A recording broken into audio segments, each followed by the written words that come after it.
ರಾಜ್ಯದಲ್ಲಿ ಸೇರಿದಂತೆ ಜಿಲ್ಲೆಯಲ್ಲೂ ಕೊರೋನಾ ಸೋಂಕಿತರ ಸಂಖ್ಯೆ ದಿನದಿಂದ ದಿನಕ್ಕೆ ಹೆಚ್ಚಳವಾಗ್ತಾ ಇದೆ.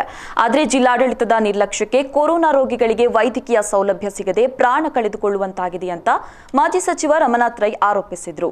ಅವರು ಮಂಗಳೂರಿನ ಕಾಂಗ್ರೆಸ್ ಕಚೇರಿಯಲ್ಲಿ ನಡೆದ ಸುದ್ದಿಗೋಷ್ಠಿಯಲ್ಲಿ ಮಾತನಾಡಿ, ಕೊರೋನಾ ರಾಜ್ಯದಲ್ಲಿ ವಿಪರೀತವಾಗಿ ಹೆಚ್ಚಳವಾಗ್ತಾ ಇರೋದಕ್ಕೆ ರಾಜ್ಯ ಬಿಜೆಪಿ ಸರ್ಕಾರದ ಕಾರ್ಯವೈಖರಿಯೇ ಕಾರಣವಾಗಿದೆ. ರಾಜ್ಯ ರಾಜಧಾನಿ ಬೆಂಗಳೂರು ಸೇರಿದಂತೆ ನಗರದಲ್ಲಿ ಡೆಡ್ಲಿ ವೈರಸ್ನ ಪ್ರಮಾಣ ಏರಿಕೆಯಾಗಲು ಬಿಎಸ್ವೈ ಸರ್ಕಾರವೇ ಕಾರಣವಾಗಿದ್ದು, ಪಕ್ಕದ ರಾಜ್ಯ ಕೇರಳದಲ್ಲಿ ಕೊರೋನಾಕ್ಕೆ ಬಲಿಯಾದವರ ಸಂಖ್ಯೆ ಕೇವಲ 6 ಆಗಿದ್ರೆ ದಕ್ಷಿಣ ಕನ್ನಡ ಜಿಲ್ಲೆ 1ರಲ್ಲೇ ಈಗಾಗಲೇ 31 ಜನರು ಕೊರೋನಾ ಸೋಂಕಿಗೆ ಬಲಿಯಾಗಿರುವುದಕ್ಕೆ ಸರ್ಕಾರವೇ ಹೊಣೆ ಅಂತ ಆಕ್ರೋಶ ವ್ಯಕ್ತಪಡಿಸಿದರು. ಇನ್ನು ಬೆಂಗಳೂರಿನಲ್ಲಿ ಮಾಡಿದಂತೆ ನಗರದಲ್ಲೂ 1,000 ಹಾಸಿಗೆಯುಳ್ಳ ಕೊರೋನಾ ಆಸ್ಪತ್ರೆಯನ್ನ ಶೀಘ್ರವಾಗಿ ಮಾಡಬೇಕು ಅಂತ ಹೇಳಿದರು. ಇನ್ನು ಜಿಲ್ಲೆಯಲ್ಲಿ ಬಡವರಿಗೆ ನೆರವಾಗ್ತಾ ಇದ್ದ ವೆನ್ಲಾಕ್ ಆಸ್ಪತ್ರೆ ಈಗ ಕೇವಲ ಕೊರೋನಾ ರೋಗಿಗಳಿಗೆ ಮಾತ್ರ ಸೀಮಿತವಾಗಿದ್ದು, ಮಳೆಗಾಲವಾದ್ದರಿಂದ ಡೆಂಗ್ಯೂ ಮಲೇರಿಯಾದಿಂದ ಬಳಲ್ತಾ ಇರುವ ಬಡ ರೋಗಿಗಳಿಗೆ ಇದು ಸಂಕಷ್ಟವನ್ನ ತಂದೊಡ್ಡಿದೆ ಅಂತ ಹೇಳಿದರು. ಕೊರೋನಾ ಸೋಂಕಿನಿಂದ 30 ಜನ ತೀರ್ಕೊಂಡಿದ್ದಾರೆ ನಮ್ಮ ಜಿಲ್ಲೆಯಲ್ಲಿ.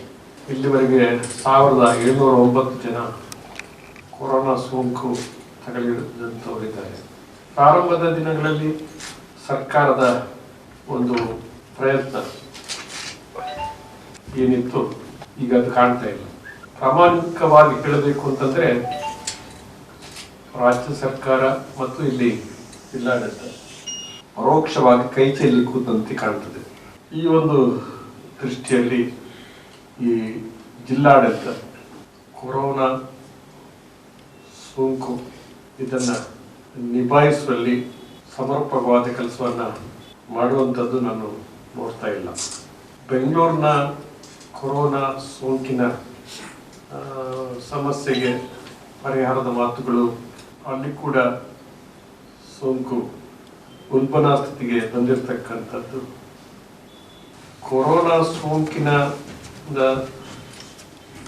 ಸಾಕಿದ್ದಾರೆ, ಆದರೆ ಇತರ ರೋಗಿಗಳಿಗೆ ಅವರಿಗೂ ಸರಿಯಾದ ವ್ಯವಸ್ಥೆಗಳು ಆಗ್ತಾ ಇದೆ.